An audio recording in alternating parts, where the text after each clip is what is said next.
Hi hello friends, എല്ലാ കൂട്ടുകാർക്കും നമ്മുടെ ഇന്നത്തെ അടിപൊളി എപ്പിസോഡിലേക്ക് തന്നെ സ്വാഗതം കേട്ടോ. അങ്ങനെ ഹോസ്പിറ്റലിലേക്ക് അവിടുത്തെ CA വരുവാണ്. എന്നിട്ട് അവിടുത്തെ ഡോക്ടറിനെയും അതുപോലെ പോലീസുകാരൊക്കെ വഴക്ക് പറഞ്ഞു, നിങ്ങളൊക്കെ എന്ത് നോക്കിക്കൊണ്ടാണ് ഇവിടെ ഇരിക്കുന്നുണ്ടായിരുന്നത് എന്ന് ചോദിക്കുകയാണ്. അപ്പോഴേക്കും ഇതല്ലേ അടികൊണ്ട ഡോക്ടറും ചോദിക്കുമ്പോൾ, അതേ സർ ഞാൻ തന്നെയാണ്, അതല്ല നിങ്ങൾക്ക് ഒരാളെ അവശനാണോ ഇല്ലയോ എന്ന് മനസ്സിലാക്കാൻ പോലുള്ള കഴിവില്ല ഡോക്ടർ എന്ന് CA ചോദിക്കുമ്പോഴേക്കും, അത് ഞാൻ അവന് വെള്ളം വേണോന്ന് പറഞ്ഞു, അപ്പൊ അത് എടുക്കാൻ വേണ്ടി തിരിഞ്ഞപ്പോഴാണ് അവൻ എന്റെ തലക്കിട്ടടിച്ചത് എന്ന് തലക്കിട്ടടിച്ചത് സാർ എന്ന് പറയാണ്. എങ്കിലും ഒരു നേഴ്സിനെ കൂടി വിളിച്ചോട്ട് പോയിക്കൂടായിരുന്നു, അവന്റെ അടുത്തേക്ക് പോകാൻ എല്ലാവർക്കും പേടിയാണ്, അതുകൊണ്ടാ ഞാൻ തന്നെ പോയത്. ഇപ്പൊ എന്തായി, ബോധം വന്നപ്പോഴേക്കും അവൻ പോയി അവന്റെ പാട്ടിന് അല്ലേ എന്ന് പറയാണ്. എന്നിട്ട് പോലീസുകാർ ചോദിക്കണ്ടത്, താനൊക്കെ എന്തിനാണ് ഡ്യൂട്ടിക്ക് വന്നിരിക്കുന്നത് അല്ല. അതിനുശേഷം ചോദിക്കേണ്ടത് അവിടുത്തെ സെക്യൂരിറ്റി ചേട്ടാ, നിങ്ങൾ എന്തൊക്കെ കണ്ടിട്ടായി കാണിച്ചു കൂട്ടണത്? ഒരാള് ഒരു ഡോക്ടറിന്റെ വേഷത്തിൽ ഒരു ഓട്ടോയിൽ കയറി പോകുമ്പോഴേക്കും നിങ്ങൾ അതൊക്കെ ശ്രദ്ധിക്കണ്ടേ? സോറി സർ എന്ന് പറയാണ്. അവിടുത്തെ പോലീസുകാർക്ക് CA പറയുന്നുണ്ട്, നിങ്ങളെയൊക്കെ സമ്മതിച്ചു വന്നിരിക്കുന്നു. ഒരാൾ അവശനിലയിൽ നിൽക്കുമ്പോഴേക്കും അയാളെ കാണാൻ വേണ്ടി എത്ര പേര് കയറി ഇറങ്ങി നടന്നു. അവരുടെ കൂടെ ഒന്ന് കയറി പോയോ നിങ്ങൾ? ഇല്ലല്ലോ, പുറത്തു നിന്നിട്ട് ആജ്ഞാപിച്ചു, കേറിക്കോ പോയിക്കോ എന്ന്. ഇപ്പൊ എന്തായാലോ ഇതിനേക്ക് ഉത്തരവാദിത്തം വേണ്ടത് ഞാൻ മാത്രമല്ല, നിങ്ങളെല്ലാം ഇതിൽ പെടും. ഇപ്പൊ എല്ലാത്തിനൊക്കെ നാണക്കേടായി. തമിഴ്നാട്ടിനല്ല കുലുക്കി മറിച്ച ഗംഗപ്രസാദ് എന്ന് പറഞ്ഞ ജയിൽ പുള്ളി കേരളത്തിൽ വന്ന് ജയിലിൽ ചാടിയതുമായിട്ട് ഇപ്പൊ മീഡിയക്കാരൊക്കെ ആഘോഷിക്കുക, ന്യൂസൊക്കെ അപ്പപ്പ പോയിക്കൊണ്ടിരിക്കുക, എല്ലാവർക്കും നാണക്കേടായി എന്നൊക്കെ പറഞ്ഞിട്ട് CA അവിടെ നിന്ന് പോവുക കേട്ടോ. അതിനുശേഷം നമ്മുടെ SIനെയാണ് കാണിക്കണത്. പുള്ളിക്കാരൻ എല്ലാ വണ്ടികളും ഇങ്ങനെ ചെക്ക് ചെയ്തുകൊണ്ടിരിക്കുകയാണ് റോട്ടിൽ നിന്ന്. ആ സമയത്താണ് CA വിളിക്കണത്, എടോ എന്തായടോ? സാർ എല്ലാ വണ്ടിയും ചെക്ക് ചെയ്യുന്നുണ്ട്, അതുകൊണ്ട് എന്ത് ഉപയോഗം ഉള്ളത്? ഉള്ള സമയത്ത് നന്നായിട്ട് നോക്കിക്കൂടായിരുന്നോ? സർ അവൻ ഡോക്ടറെ അടിച്ചിട്ട് ഡോക്ടറുടെ വേഷത്തിലാ പോയത്. ആയിക്കോട്ടെ, ഇങ്ങനത്തെ കുറ്റവാളികൾ എന്തെങ്കിലും വേഷത്തിൽ ഇറങ്ങുമോ നിങ്ങൾക്ക് അറിയാലോ. അവനെ കാണാൻ വേണ്ടി എന്തോരം പേര് ആ ഹോസ്പിറ്റലിൽ വന്നത്. എല്ലാവരും അങ്ങോട്ട് കയറ്റിവിട്ടപ്പോഴോ കൂടെ പോലീസുകാർ പോലും ഉണ്ടായിരുന്നില്ല. അതൊക്കെ നോക്കണ്ടേടോ. താനേ എത്രയും പെട്ടെന്ന് റെഡി ആയിക്കോ. വല്ല കാട്ടുമൂലക്കും തനിക്കൊക്കെ ട്രാൻസ്ഫർ കിട്ടും. തനിക്ക് മാത്രമല്ല, ഡ്യൂട്ടിയിൽ അന്നുണ്ടായിരുന്ന എല്ലാ പോലീസുകാർക്കും ട്രാൻസ്ഫർ ആവാൻ ചാൻസ് ഉണ്ട് സാർ. അത് ഇനിയിപ്പോ ഒന്നും പറഞ്ഞിട്ട് കാര്യമില്ല, എത്രയും പെട്ടെന്ന് അവനെ കണ്ടുപിടിക്കാൻ നോക്ക് സാർ. എല്ലാവരും നോക്കുന്നുണ്ട് സാർ എന്ന് പറഞ്ഞിട്ട് ഫോം വെക്കുകയാണ്.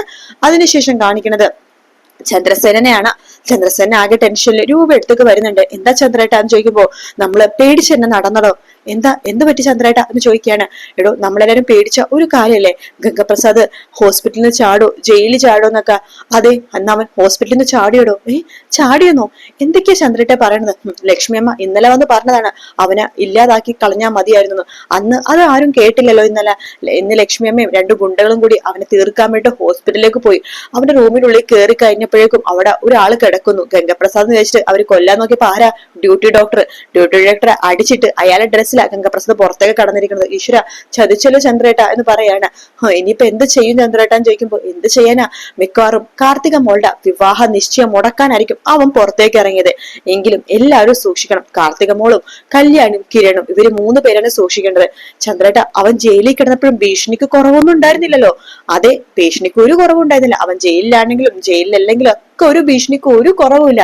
പക്ഷെ നമ്മൾ സൂക്ഷിക്കേണ്ടത് നമ്മൾ സൂക്ഷിക്കണമായിരുന്നു. ഇന്നലെ ലക്ഷ്മി അമ്മ പറഞ്ഞ കാര്യം നമ്മൾ ചെയ്യണമായിരുന്നു എന്ന് പറയാണ്. അതുകൊണ്ട് അവർ ഒറ്റയ്ക്ക് ചെയ്യാൻ പോയപ്പോഴാണ് ഈ സംഭവം മനസ്സിലായത്. ഇനിയിപ്പോ എന്താ ചന്ദ്രേട്ട ചെയ്യാ? മക്കളോടൊക്കെ ഒന്ന് സൂക്ഷിച്ചിരിക്കാൻ വേണ്ടി പറയാം എന്നൊക്കെ ചന്ദ്രസേന പറയാണ്. പിന്നെ എന്റെ ആൾക്കാരെയൊക്കെ അന്വേഷിക്കാൻ വേണ്ടി വിട്ടിട്ടുണ്ട്, പോലീസുകാരും അന്വേഷിക്കുന്നുണ്ട്. പക്ഷെ അവൻ എവിടെയായിരിക്കും എന്തായിരിക്കും ഒന്നും അറിയില്ല, നോക്കാം എന്നൊക്കെ ചന്ദ്രസേന പറയാട്ടോ. അതിനുശേഷം കാണിക്കുന്നത് നമ്മുടെ കാർത്തികനെയും അതുപോലെ തന്നെ കാർത്തികനല്ല കിരണിനെയും കല്യാണിനെയും ദീപേനെയും പിന്നെ നമ്മുടെ പ്രകാശനാക്കി ഇരുന്നിട്ട് ആകെ ടെൻഷൻ ആവാട്ടോ. കിരൺ പറയുന്നുണ്ട്, ഡ്യൂട്ടി ഡോക്ടർ അടിച്ചിട്ട് അവൻ ആ വേഷത്തിലാ കടന്നു കളഞ്ഞത്, ഒരു ഓട്ടോറിക്ഷയിലാ കടന്നു കളഞ്ഞത്. ഓട്ടോക്കാരുടെ നമ്പറും കാര്യങ്ങളൊക്കെ കിട്ടിയിട്ടുണ്ട്, പക്ഷെ അയാളെ ഫോണിൽ വിളിച്ചിട്ട് സ്വിച്ച് ഓഫ് ആണ് എന്ന് കിരൺ പറയുമ്പോഴേക്കും കല്യാണി പറയുന്നുണ്ട്, ആ ഓട്ടോക്കാരനെ അവൻ കൊന്നിട്ടുണ്ടാവുമായിരിക്കും, എന്നിട്ടായിരിക്കും അവൻ ആ ഓട്ടോ അടിച്ചിട്ട് പോയത്. അങ്ങനെ അവൻ തന്നെ വഴിയുള്ളൂ മോനെ എന്ന് ദീപയും പറയുന്നുണ്ട്. പ്രകാശം മഴഹോ ഒരു സമാധാനത്തോടെ ഇരിക്കായിരുന്നു. എല്ലാ സമാധാനവും പോയി. എന്റെ ആയുസിന് വേണ്ടിട്ടാ എന്റെ പൊന്നുമോള് വിവാഹത്തിന് സമ്മതിച്ചത്. ഇതിപ്പോ അവളുടെ വിവാഹം മാത്രമല്ല, അവളെ കല്യാണം കഴിക്കാൻ പോകുന്ന ആളൊക്കെ ബുദ്ധിമുട്ടിലാകുമല്ലോ. എല്ലാവരും വകവരുത്താൻ വേണ്ടിയായിരിക്കും അവൻ ഇറങ്ങിയത്. ലക്ഷ്മിക്ക് ഇങ്ങനത്തെ എന്തെങ്കിലും തീരുമാനം ഉണ്ടായിരുന്നെങ്കിൽ അവൾ എന്നോട് പറഞ്ഞെങ്കിൽ ഞാൻ ചെയ്താനെ എന്ന് പറയാണ് പ്രകാശൻ പറഞ്ഞിട്ട്, മോനെ നിങ്ങൾക്കൊക്കെ ഒരുപാട് പണവും സ്വാധീനമൊക്കെ ഉള്ളതല്ലേ, ആ ഗംഗപ്രസാദിനെ ഹോസ്പിറ്റലിൽ നിന്ന് തീർത്തുണ്ടായിരുന്നോ മോനെ? എന്തിനാ ഇങ്ങനത്തെ ജന്മത്തിനൊക്കെ വെച്ചോണ്ടിരിക്കണത്? അച്ഛൻ വിചാരിക്കുന്ന പോലെയല്ല, ഹോസ്പിറ്റലിൽ നിന്ന് അവനെ തീർത്തന്നെ കേസ് വേറെയാ. അവൻ പുറത്തിപ്പോ ജയിലിൽ ചാടി, എന്നിട്ട് അവനെ കൊന്നു കളഞ്ഞാൽ കുഴപ്പമില്ല. കേസ് അങ്ങനെ പെട്ടെന്ന് കുഴപ്പമൊന്നും ഇല്ലാത്ത രീതി നമുക്ക് എന്തെങ്കിലുമൊക്കെ ചെയ്യാം. പക്ഷെ അവൻ ഹോസ്പിറ്റലിൽ ഇരിക്കെ തന്നെ നമ്മൾ അവനെ ഉപദ്രവിച്ചു കഴിഞ്ഞാൽ അത് വേറെ രീതിയിലാവും. അങ്ങനെ അവന് ഹോസ്പിറ്റലിൽ ഇരിക്കുമ്പോൾ അവൻ അപായപ്പെടുത്തേക്ക് എന്നെ കേസ് വേറെ ആവച്ച, അവിടെ പണമുണ്ട് സ്വാധീനം ഉണ്ടെന്ന് പറഞ്ഞിട്ട് ഒരു കാര്യമില്ല എന്ന് പറയാണ്. ഇനിയിപ്പോ എന്താ ചെയ്യാ എന്ന് ചോദിക്കുകയാണ് പ്രകാശൻ. ആ സമയത്ത് കിരണും കാര്യം പറയണ്ട, എന്തായാലും ഞങ്ങളൊന്ന് കാർത്തിച്ചിന്റെ വീട് വരെ പോയി നോക്കിയിട്ട് വരാം. അവിടെയാണല്ലോ, അവിടെ ബൈജുവിനെ അവിടെ വിട്ടിട്ടുണ്ട്, അവരാകെ പേടിച്ചിരിക്കായിരിക്കും, അവിടെ വരെ ഒന്ന് പോയിട്ട് വരാം എന്ന് പറയാണ്. ആ സമയത്ത് പ്രകാശം പറയണ്ട്, എടി നമുക്കൊന്ന് അമ്പലത്തിൽ വരെ പോകണം, രാവിലെ തൊട്ട് മനസ്സിനൊരു സുഖമില്ല എന്ന് പ്രകാശം പറയാണ്. ശേഷം കിരണും കല്യാണി കൂടി അവിടെ നിന്ന് പുറപ്പെടുന്നുണ്ട്. അപ്പൊ കിരണോട് കലർന്ന് പറയുന്നുണ്ട് പ്രകാശം, മക്കളെ നിങ്ങൾ സൂക്ഷിക്കണം കേട്ടോ, അവനെ എങ്ങനെ വരുമെന്നൊന്നും പറയാൻ പറ്റില്ല, അവൻ നേർക്ക് നേരെ വന്നാൽ കുഴപ്പമില്ലല്ലോ, പക്ഷെ അവൻ ഇരുട്ടത്തു കൂടി വരുന്ന ഒരുത്തനാണ്, അതുകൊണ്ട് സൂക്ഷിക്കണം മക്കളെ. ശരിയച്ച എന്ന് പറഞ്ഞിട്ട് കിരണും കല്യാണി അവിടെ നിന്ന് ഇറങ്ങുന്നുണ്ട്.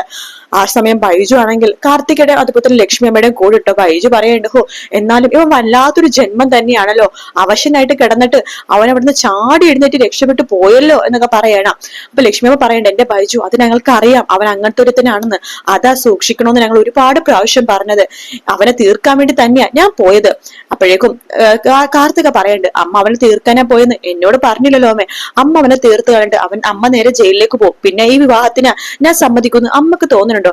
അമ്മ ജയിലിൽ കിടക്കുമ്പോൾ ഞാൻ വിവാഹത്തിന് സമ്മതിക്കുന്നു അമ്മക്ക് തോന്നുന്നുണ്ടോ? പിന്നെ ആർക്കെങ്കിലും സമാധാനത്തോടെ ജീവിക്കാൻ പറ്റുമോ അമ്മേ? അമ്മ എന്താ അതിനെക്കുറിച്ചൊന്നും ആലോചിക്കാത്തത്? ആ സമയത്ത് ഞാൻ അതിനെക്കുറിച്ചൊന്നും ആലോചിച്ചില്ല മോളെ, നിങ്ങളുടെയൊക്കെ ജീവിതം മാത്രമേ ഞാൻ മുന്നിൽ കണ്ടുള്ളൂ എന്ന് പറയാണ്. അപ്പോഴേക്കും കാർത്തിക പറയണ്ട്, എന്തായാലും അവൻ എന്തായാലും പുറത്തു ഇറങ്ങിക്കഴിഞ്ഞാൽ നമ്മളെ കാണാൻ വരുന്നു പറഞ്ഞിട്ട് അറിഞ്ഞ കാര്യത്തിൽ ഒരു സംശയമില്ല എന്ന് പറയുമ്പോ ബൈജു പറയണ്ട്, എനിക്കിപ്പോ സംശയം അതല്ല കാർത്തിക ചേച്ചി, അവൻ നിങ്ങളെ കാണുന്നേക്കാളും മുമ്പ് ദിലീപേട്ടൻ എങ്ങാനും പോയി കാണുമെന്ന് എനിക്ക് പേടി എന്ന് പറയണം. കാരണം ദിലീപേട്ടനാണല്ലോ എന്തൊക്കെ കുറവുണ്ടെന്ന് പറഞ്ഞിട്ടും കാർത്തികേച്ചിനെ വിവാഹം കഴിക്കാൻ നിന്നത്, അതുകൊണ്ട് ദിലീപേട്ടന്റെ അടുത്തേക്ക് പോകുന്ന എനിക്ക് സംശയം. അപ്പൊ ലക്ഷ്മണൻ പറയണ്ട്, എനിക്കും അതാ പേടി, ദിലീപിന അവൻ എന്തെങ്കിലും ചെയ്യുമോന്ന്. കാർത്തിക പറയണ്ട്, ഇവിടെ ഇപ്പൊ വരെ അവിടെ കുഴപ്പമൊന്നുമില്ലമ്മേ, പോലീസുകാരൊക്കെ അവിടെ ഉണ്ട് എന്ന് പറയാണ്. ഷോ ഇനിയിപ്പോ എന്താ ചെയ്യാന്ന് പറഞ്ഞുകൊണ്ടിരിക്കെ തന്നെ കിരണും കല്യാണി അങ്ങോട്ടേക്ക് വരുവാണ്. കിരണും കണ്ണും പറയണ്ട്, നിങ്ങൾ ആരും പേടിക്കണ്ട, അവനെ കുറിച്ച് അവനെ അന്വേഷിച്ചുകൊണ്ടിരിക്കുക എന്ന് പറയുമ്പോ ലക്ഷ്മൺ പറയണ്ട്, അതന്നെയല്ലേ മക്കളെ ഞാൻ പറഞ്ഞത്, ഇന്നലെ തന്നെ അവനെ കൊന്നു കളയാന്ന്, ഒരു ദിവസം മുമ്പേ ഞാൻ അത് ആലോചിക്കണമായിരുന്നു, അങ്ങനെയാണെങ്കിൽ ഇതൊന്നും സംഭവിക്കില്ലായിരുന്നു. ലക്ഷ്മി പറഞ്ഞിട്ട് ഒരു കാര്യമില്ല, എന്തായാലും നടക്കേണ്ടത് നടന്നു, അവന് ഹോസ്പിറ്റൽ അല്ലെങ്കിൽ ജയില് എങ്ങനെയെങ്കിലൊക്കെ അവൻ ചാടുമെന്ന് വെച്ചാൽ ചാടിയിരിക്കും, അവന്റെ സ്വഭാവം അങ്ങനെയാണല്ലോ, അവൻ നേർക്ക് നേരെ വന്നാൽ നമുക്ക് എങ്ങനെയെങ്കിലൊക്കെ അവനെ തടയിടാം, പക്ഷെ അവൻ ഇരുട്ടത്തുകൂടി വന്ന ഒരുത്തനായോണ്ട് ആ പേടി, ഇരുട്ടത്തുകൂടിയല്ലേ അവൻ തലക്കടിക്കണത് എന്ന് പറയണം. എന്തായാലും അവൻ ദിലീപേട്ടന്റെ കാര്യം എടുത്തിട്ട് എനിക്ക് ടെൻഷൻ എന്ന് നമ്മുടെ കാർത്തിക പറയുമ്പോഴേക്കും ആരും പേടിക്കണം, നമുക്ക് മാക്സിമം നോക്കാം, പിന്നെ ഗംഗപ്രസാദ് അന്വേഷിച്ചു, പോലീസുകാരും കാര്യങ്ങളൊക്കെ അങ്ങോട്ടും ഇങ്ങോട്ടൊക്കെ നടക്കുന്നുണ്ട്, എന്തായാലും വേറെ കുഴപ്പമൊന്നും ഉണ്ടാവില്ല എന്നൊക്കെ പറഞ്ഞിട്ട് കിരൺ ഇങ്ങനെ സമാധാനിപ്പിക്കുകയാണ് എല്ലാവരെയും. ദീപയാണെങ്കിൽ പ്രകാശനും കൂട്ടിക്കൊണ്ട് അമ്പലത്തിൽ പോകാൻ വേണ്ടി റെഡി ആവാട്ടോ. പ്രകാശം പറഞ്ഞിട്ട്, ഹോ എനിക്ക് സമാധാനത്തിന് വേണ്ടിയും എന്റെ ആയുസിനും വേണ്ടിയിട്ടാണ് മോള് വിവാഹത്തിനെ സമ്മതിച്ചത്, ഇപ്പോ ടെൻഷൻ അടിച്ച് എന്റെ ഉള്ള ആയുസ് പോകുന്ന തോന്നുന്നത്, പ്രകാശൻ ഇങ്ങനെ ടെൻഷൻ അടിക്കല്ലേ എന്ന് പറയാണ്. എന്നാലും കാർത്തിക മോളെ എത്ര കുറവുണ്ടായിട്ടും അവൻ വിവാഹം കഴിക്കാന്ന് പറഞ്ഞല്ലോ, അവൻ നല്ല പയ്യൻ തന്നെയാണോ ദീപേ? നല്ല പയ്യനെ ദിലീപ് എന്ന് പറഞ്ഞ പയ്യൻ. പ്രകാശനെ ഒന്നും കൊണ്ട് വിഷമിക്കേണ്ട, കിരണും കല്യാണി നല്ല പയ്യനെ തന്നെയാ കണ്ടുപിടിച്ചിരിക്കുന്നത്, അവൻ നല്ലൊരു പയ്യനാ എന്ന് പറയാണ്.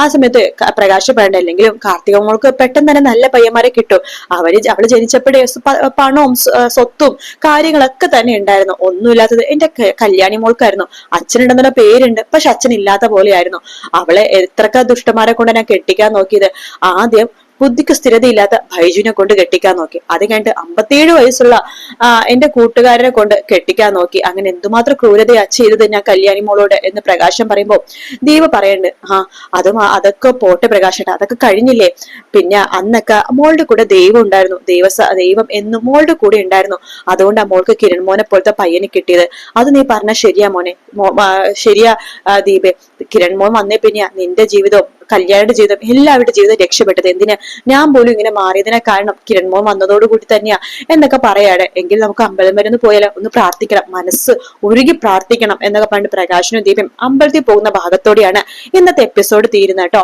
വീഡിയോ ഇഷ്ടപ്പെട്ടാൽ ലൈക്ക് ചെയ്യുക, സബ്സ്ക്രൈബ് ചെയ്യുക, കമന്റ് ചെയ്യുക, മറ്റൊരു വീഡിയോ കാണാം. Take care, bye bye.